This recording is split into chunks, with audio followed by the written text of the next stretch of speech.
इन साथियों, आज पुनः ऑनलाइन क्लास में हम हिंदी साहित्य पर आधारित प्रश्नों को लेकर के उपस्थित हैं।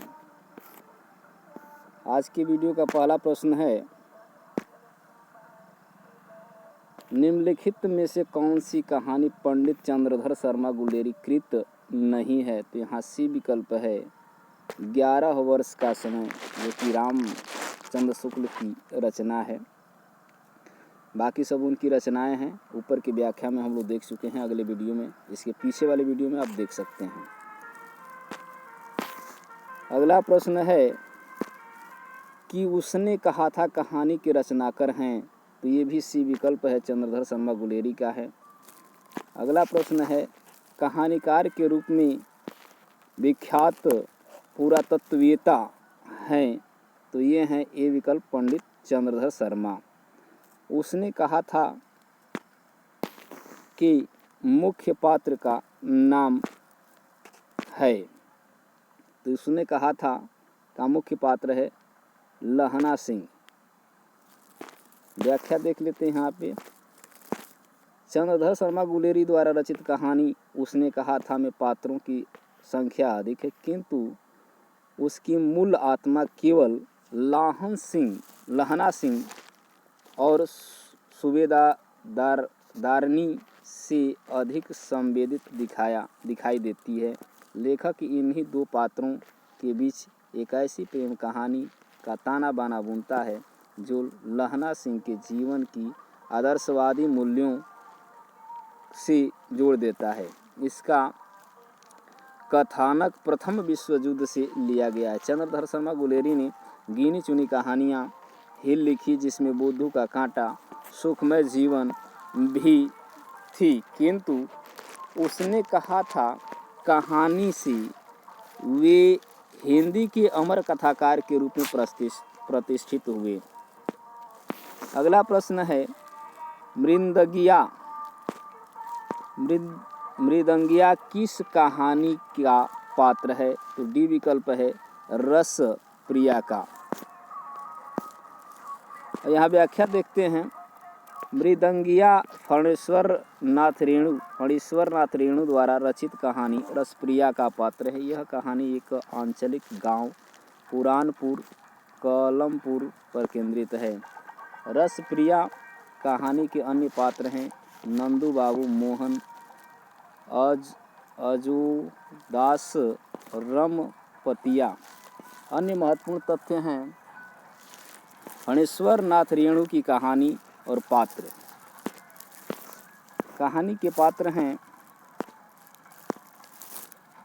लाल पान की बेगम, बिरजू, संवदिया, हर गोविंद, पंचलाइट, गोधन सेठ, सिरचन। यानी ये कहानी है और कहानी के पात्र हैं, इसको याद कर लेना है। अगला प्रश्न है, एक पति के नोट्स कहानी के लेखक हैं? तो इस कहानी के लेखक हैं महेंद्र भल्ला। व्याख्या दिया गया है, एक पति के नोट्स 1967 कहानी नहीं है, यह एक उपन्यास है जिसकी लेखक महेंद्र भल्ला हैं।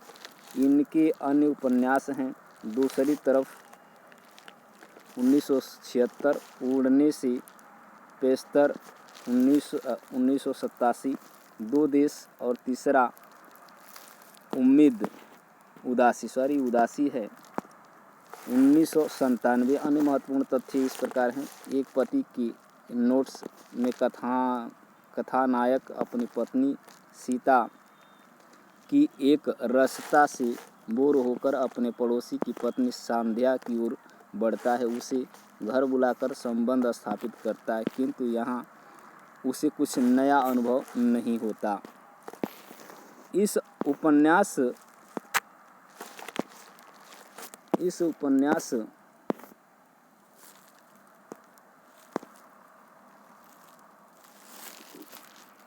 में सेक्स के माध्यम से आज के जीवन की ऊब और निरर्थकता को प्रकट किया गया है। एक पत्नी के नोट्स 1997 ममता कालियाकृत उपन्यास है। जिंदगी और जोंक किसका कहानी संग्रह है? तो ये है सी विकल्प अमरकांत का। जिंदगी और जोंक अमरनाथ का कहानी संग्रह है। इसके अन्य कहानी संग्रह हैं देश के लोग, मौत का नगर, मिलन, मित्र, कुहासा। आगे है एक धनी व्यक्ति का बयान, सुख और दुख का साथ। यहाँ अगला प्रश्न है हरिविंदिया किस साहित्यकार की कहानी है? तो हम अगले पृष्ठ पर चलते हैं। यहाँ पे देख लेते हैं मैत्रेयी, पुष्पा, उषा, प्रियवदा। अगले पृष्ठ पर देखते हैं। मृदुल गर्ग हैं, मन्नू भंडारी हैं। तो यहाँ सी विकल्प सही है, मृदुला गर्ग।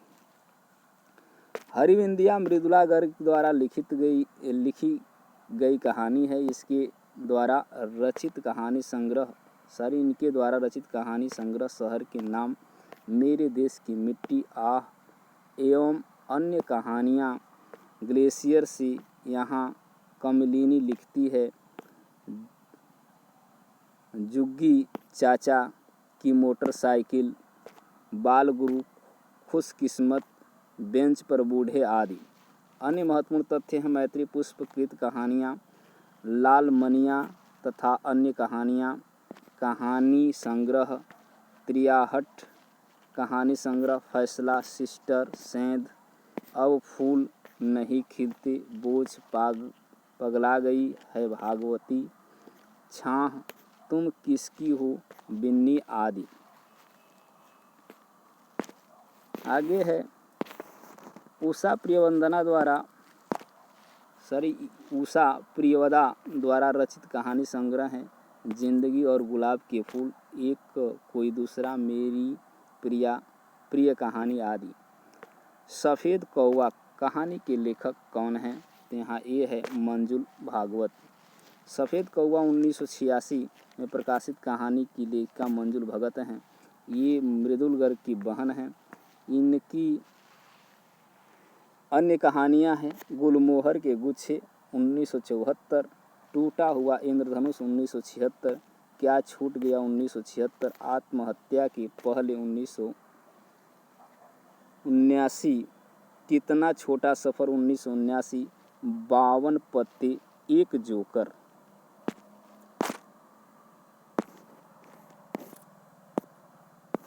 बावन पत्ते एक जोकर, सॉरी कहाँ थे हम लोग। अन्य यहाँ पे दिया गया है, नीचे भी है 1982, दूत 1992, बूंद 1998, अंतिम बयान 2001। ये मंजुल भगत की रचना है। मंजुल भगत की पहली कहानी शादी की सालगिरह, अंतिम कहानी ठंडमार सिंह हैं, क्या छूट गया, टूटा हुआ इंद्रधनुष इनकी लंबी कहानियां हैं। इन्हें लघु उपन्यास भी कहा जाता है। गुलमोहर के गुच्छे में मुख्यतः नारी की विभिन्न रूपों और स्थितियों का चित्रण किया गया है। सफ़ेद कौवा में अपनी कथा भूमि को विस्तारित किया है। इनके 11 कहानियाँ संग्रह प्रकाशित हुए हैं। शेखर जोशी की कहानी है तो बी है मेरा पहाड़। शेखर जोशी नई कहानी दौर के कहानीकार हैं। उपयुक्त कहानियों में मेरा पहाड़ इनकी चर्चित कहानी है। शेखर जोशी की रचनाएं हैं बदबू कहानी है, नौरंगी बीमार कहानी संग्रह है, जन्म 1932, अल्मोड़ा उत्तराखंड, पुरस्कार महावीर प्रसाद द्विवेदी पुरस्कार से पुरस्कृत किए गए हैं। कर्मनाशा की हार शिव प्रसाद सिंह की, पंचलाइट फणेश्वर नाथ रेणु की, तथा महुए का पेड़ मार्कंडे की कहानी है। महुए का पेड़ मार्कंडे की कहानी संग्रह भी है। अगला प्रश्न है जक्सन। जक्सन कहानी के लेखक हैं, तो ये हैं मुक्तिबोध जी।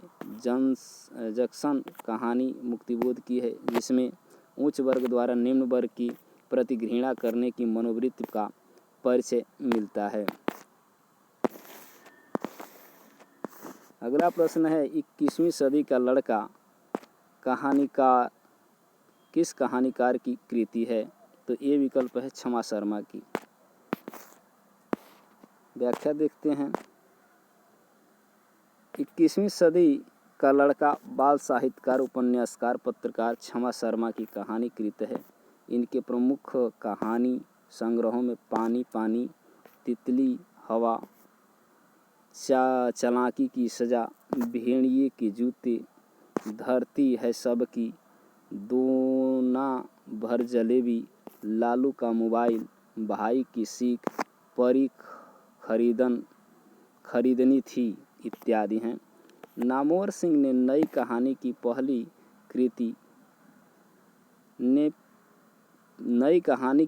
कृति किसे माना है?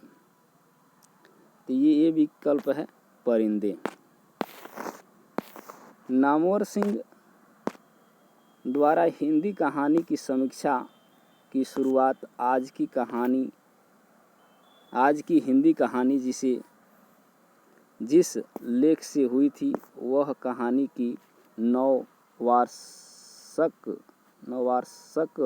1957 अंक में ही छपा था, जिसमें उन्होंने सवाल उठाया, नई कविता की तरह नई कहानी नाम की भी कोई चीज़ है क्या?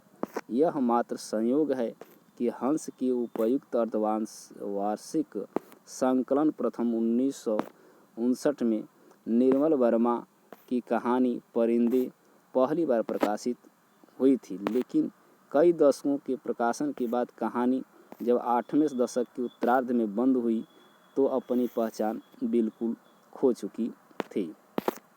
तो आज के लिए बस इतना ही वीडियो। पुनः अगले वीडियो में हम इसके आगे के प्रश्नों को लेकर उपस्थित होंगे। तब तक के लिए धन्यवाद।